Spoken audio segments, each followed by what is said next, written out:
Chapter 2. The Edge of the Trees.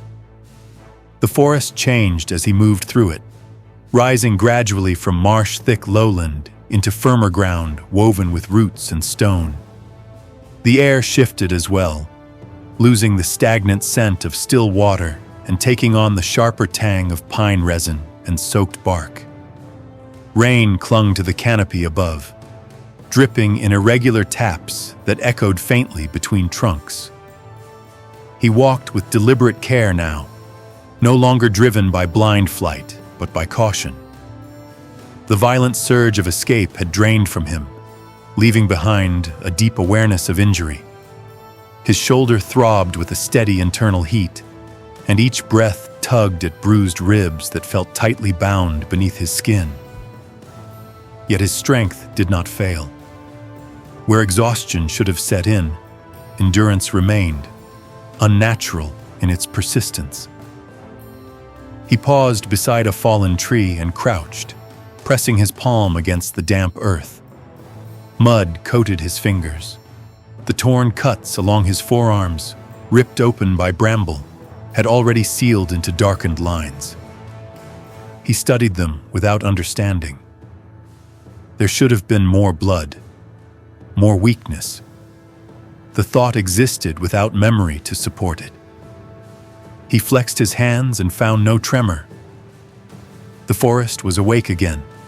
Insects resumed their soft hum. A bird called tentatively from somewhere high above. Life had returned, but beneath it lingered something else, something disciplined and measured. He heard it faintly at first, the distant brush of metal against wood, the rhythm of boots striking soil in unison.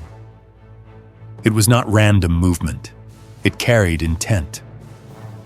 They were still searching. He rose and moved again, angling away from the marsh and toward thicker woodland, where the canopy swallowed light and shadow layered itself between the trees.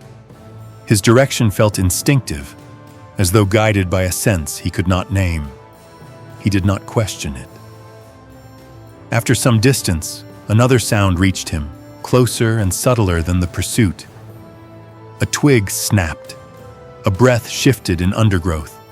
He froze instantly, muscles tightening with animal precision. The forest stilled around him. At first he saw nothing. Then a shape detached itself from shadow behind a stand of hazel. A face pale beneath streaks of blue pigment stared back at him with wide, assessing eyes. The figure vanished the moment their gazes met. He did not move. Moments later, more shapes emerged cautiously from concealment. They were dressed not in metal but in rough wool and animal hide, dyed in colors that blended with bark and moss. One carried a long spear tipped with darkened iron. Another held a bow with an arrow loosely set against the string. Their hair hung free or braided close to the scalp, some woven with bone or small metal rings. They watched him as one might watch a wounded predator, uncertain whether it would lunge or collapse. He raised his hands slowly, palms outward. The gesture came without conscious thought. He did not speak. He did not know if he could. The tallest among them stepped forward, spear leveled toward his chest. His beard was streaked with early gray, his eyes sharp and calculating rather than fearful. He circled once, studying the stranger's torn garments and the unfamiliar cut of their design. His gaze lingered on the strange stitching, the fabric that did not resemble woven wool or stitched hide.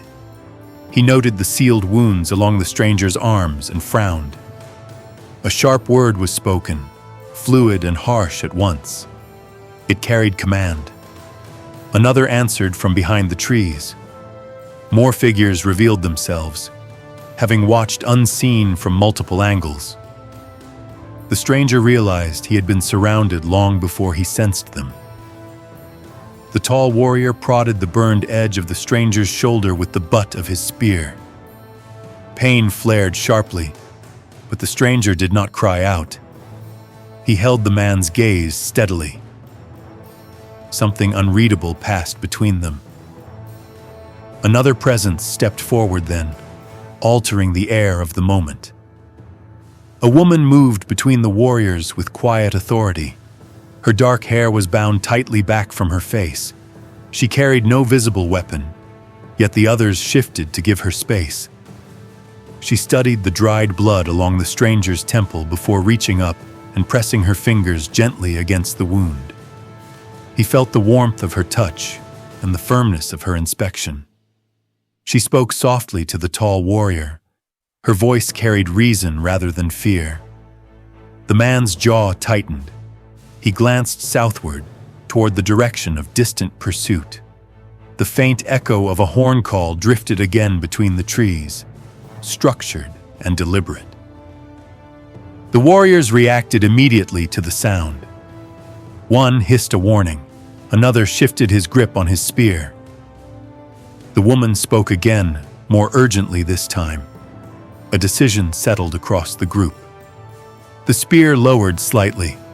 The stranger did not relax. The woman gestured for him to follow. When he hesitated, she beckoned again, firm and insistent.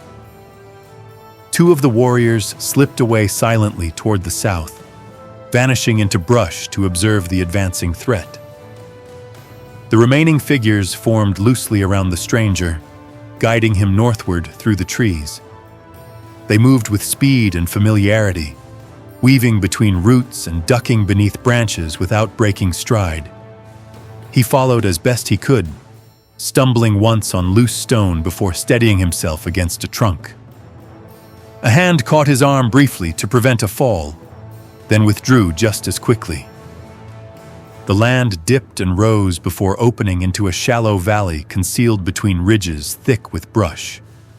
Smoke curled lazily upward from low timber structures that seemed grown from the earth itself.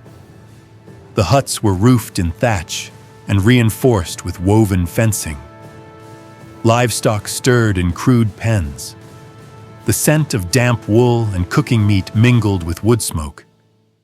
Voices carried through the settlement until they noticed the returning warriors and the stranger among them. Silence spread in a ripple. Men bearing axes and spears stepped forward instinctively. Women gathered children close, eyes wary. Murmurs broke out, quick and questioning. The tall warrior spoke sharply, gesturing toward the stranger and then toward the southern forest. Words passed rapidly between him and others who appeared to hold authority. The tone was tense but controlled. The woman remained at the stranger's side, neither shielding him nor abandoning him. An older man emerged slowly from one of the huts. His posture stooped, but his shoulders broad.